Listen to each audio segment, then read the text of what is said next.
cult members, and welcome to Pop Culture Cult. I'm Sean. I'm Janice. And welcome to the apocalypse.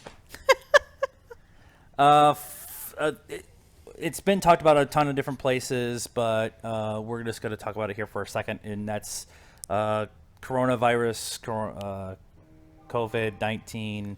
My phone is exploding. It's definitely the apocalypse when her phone is going off more than my phone. Right. But because of everything, there's been a shortage of new entertainment because you can't go to the movies, and there's a ton of stuff on streaming. But we have found that we don't want to watch a lot of the stuff that's super serious so far. And I tried to watch a bunch of documentaries today, and because that's like my thing, and I'm like, nope. Yeah. And so one of the things that we talked about doing, a little bit of a tongue-in-cheek, and I'm pretty sure we were not in a sober state when the conversation had. Shocking. Was, wouldn't it be fun to go back and watch apocalyptic movies? And a lot of our favorite apocalyptic movies are end of the world, aliens are invading. Right. Silly. Weather. Yeah. We're not going to do Outbreak or Contagion. No. Those kind of movies. These are more like... These are fun popcorn movies. Yes. But what we're going to start with is a movie by Michael Bay and Jerry Bruckheimer, Armageddon. Our daughter's favorite movie. It is. I'm not really sure why Ben Affleck is not high on her list of Hattie McHatterson. Yeah. I don't know. Maybe it's Liv Tyler. I don't know. Billy Bob Thornton. I don't know. She likes much more of like the Steve Buscemi, like Sean Astin. She likes that kind of guy a lot more. We're going to talk about our daughter's dating life now on this show. If that's, hope you all are happy that you came across this. Oh my God, we just did that. This movie came out in 1998. Yes. When she was 4, by the way. When she was 4, and spoilers, we had just gotten married, and so or just about to get married, and this was a movie when it came out was. Look, shinies and explosions and full. And we didn't understand that at that point in time that it was full Michael Bay. Right. Now going back and rewatching it, holy Michael Bay. Right. The whole tint that he uses, especially in this movie, and then the first Transformers movie, like everything's kind of orange, bright, overexposed. Yeah. And his fixation with hot young women is slightly creepy. It's slightly creepy, but not overly evident at this point in time. Yeah, it is. It's how many scenes with Ben Affleck and Liv Tyler? Okay, but it's the two of them together. It's really worse in Transformers when oh my God, Kristen Kristen. Anyways. Oh no, that's Twilight. Twilight, yeah. Anyways, is bending over the hood of the car and stuff. Yeah. And it's just like, oh, okay. But this movie, it's amazing to go back and watch it now. Now we're gonna be honest here and say we've watched this movie a bunch. Yes. Well, again, daughter's favorite movie, so we owned it. It was on in our house a lot. Yeah. But it's definitely one of those that if there's nothing better on and it's on TV, we'll stop. We'll leave it on. Yep. It's that kind of thing. Bruce Willis, Billy Bob Thornton, Ben Affleck, Liv Tyler, Will Patton, Steve Buscemi, Owen Wilson, Michael Clark Duncan. Jesus Christ, who else? Keith David, Jason Isaacs, who's the super nerd. Yeah, we didn't even remember that he was in that movie until he's the British I know everything guy for NASA. And we were like, oh my God, he's not playing a bad guy. He always plays a bad guy. He always plays a bad guy, and this is one of the few roles he doesn't. And we also get Eddie Griffin Yeah. running around on a bike in the beginning in New York, and you're like, wait a minute, that's Eddie Griffin. Yeah. No, Eddie hasn't done anything in a while, but at that point in time, that was kind of his "we're gonna get you in the door" kind of movie, and then you kind of move on from there. And I totally forgot how this movie started. Like, it starts very Day After Tomorrow-ish, like, because you're in New York. Yeah. And then the rest of the movie has nothing to do with New York. Yeah. Yeah. You're like, weird. New York gets destroyed by a comet storm. Yeah. A rocket storm from space.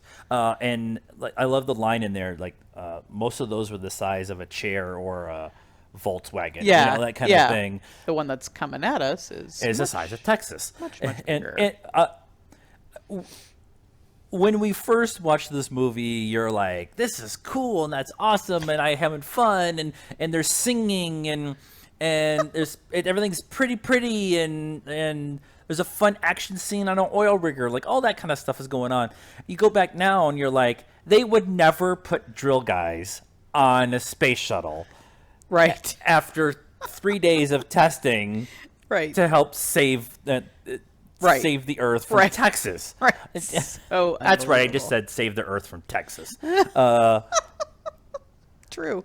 It's also the Paris, just the destruction of Paris scene is not as bad as the destruction of Shanghai scene. Like, it is so, it's everybody's living in these like paper huts and floating around in these, like very Japanese, like people in Japan don't live like that. Oh my God. And it was like a still photo of Paris and they just kind of CGI'd the meteor coming in. Meteor shower. That's the word I was looking for earlier. Meteor shower. It's the apocalypse. And just like kind of mushroom cloud out from this, like there was no movement in the photo until the meteor came in, right? And then the only way you know it's Paris is because there's a gargoyle. There's a gargoyle, and you can kind of see the Eiffel Tower in the distance. Can you? I just remembered the gargoyle. Yeah, I think there's actually a screen identifier that says Paris on there. Yeah, but it was all just waiting for the gargoyle on the Abbey? No. Yeah. The church? The church, yeah. Yeah. Not the Arc de Triomphe. No, that's the arc in the center. That was left. That was right. It was still standing somehow. It's an arc. They're like indestructible. That's why you put all the animals on it. But like the ridiculousness of this movie is just there's more than one time where you're like, okay, now that I am an educated moviegoer, I just like you just have to suspend all disbelief when you watch this. Well, now, but like you were saying, I mean, this was 2 years after, Independence Day, right? So I think it's 2 years, yeah, because Independence Day came out in '96, and so it's still that Independence Day kind of. It's got a lot of that same feel, which is why at the time we were like, "Oh, this is amazing," and now you're like, "This is so Michael Bay." It's so It's not just that it's Michael Bay, it's and politically incorrect, and not going to happen ever. That's my biggest thing is I can suspend a lot of disbelief. I like sci-fi, and I watch Doctor Who, so I can suspend a lot of disbelief and not have stories finished, but. There's stuff like there's real world stuff that they're trying to convince us that actually happens in this movie, and you're just like, no, no. The one guy with the kid, what is his name? It is the actor's name is Bill Patton or Will Patton, and he plays Chick. Chick, yeah. Is that what it says? Yeah. And his ex-wife and the kid, and she's like not even gonna let him see him, and then they show him on TV and the kid's like, who's that? And she's like, or the salesman's on TV. And then he that's no salesman, that's your daddy, and then they show up none of that's happening. I love the line when he goes to go see him. And she says, you can't be here. The court said it confuses him. Like that's not the reason that he can't show up. Like that's just like. I'm going to point out that we're talking about an apocalyptic movie where a giant asteroid the size of Texas is about to hit the planet, and we're talking about the logistics of divorce, right, and custody battles, right. Well, because the movie does focus a lot on their personal lives, and that was one of the things I was going to say was like there's a lot of like emotional connection in this. Like there's a real emotion in this movie. Yeah. Now there's some ridiculousness, and one of the there's like 7 writers, but one of the main writers on this was J.J. Abrams. Yep. And I think that a lot of that emotional connection that is brought in the movie, that where you actually feel for these guys, so when they do start getting picked off on the asteroid or whatever, you actually feel for it, and there's a lot of emotion to the scenes, and it brings a lot of levity to the ridiculousness and the just sheer panic and action and all that kind of stuff. And that was one of the things I was thinking about when I was watching it again. We watched it again last night, and it was one of those things I'm like, yeah, you know what, I'm a lot more emotional in this movie than I remember being the last couple times. Yeah. I mean, it's probably been a while since we've actually watched it beginning to end. Most of the time, again, it's there's nothing else on. Armageddon's on. We'll just pop it in and do other things. But yeah, there was some scenes I remember kind of tearing up the first maybe 2 or 3 times that we watched it. Not so much anymore because, I mean, this is one of those movies that we quote a lot of. Oh, we call the one I've been doing a lot lately is Iron Firelight. Yes, Iron Firelight, which for Fire me is I'm looking for something. I keep finding the same thing over again. Yeah, it's something that happens when I'm at work a lot, and not that I deal with Iron Firelight, but I'll be looking for something. Iron Firelight, like keep finding the same thing, and we used to use the please dismount the nuclear warhead. I know that's not the right line, but that's how we've used how that line is kind of morphed in our house. Yep. But it's one of those movies that that has, this is going to sound really weird, has not stood the test of time, but yet everybody has a story about watching Armageddon and having their strange connection to this movie and being like almost everybody has seen this movie and at least has some kind of stupid reaction to it. Yeah. And we have some friends who think this is a masterpiece, Citizen Kane, and we have some friends who are like, I've watched this movie, it's the worst movie ever made, and everything in between. Almost a lot of movies you're either one or the other. Yeah. This is one of the movies where it's just I think it probably has to do with when you first saw it. Yeah. If you first saw it when it came out, then again, at that time, it was amazing. Yeah. Now, today, not so amazing. Oh, if this came out now, it's Geostorm level. It is. Hatred. It is, yeah. This gets torn apart. Just based on there's not enough women in the whole movie. Like, it just gets torn apart for that. Oh, yeah. And, yep. But they don't kill off the black guy. I want to point out that they don't kill off the black guy. Michael Clark did not. Michael Clark Duncan. There you go. Clarkin. Michael Clark Duncan did not get killed off. Anyway.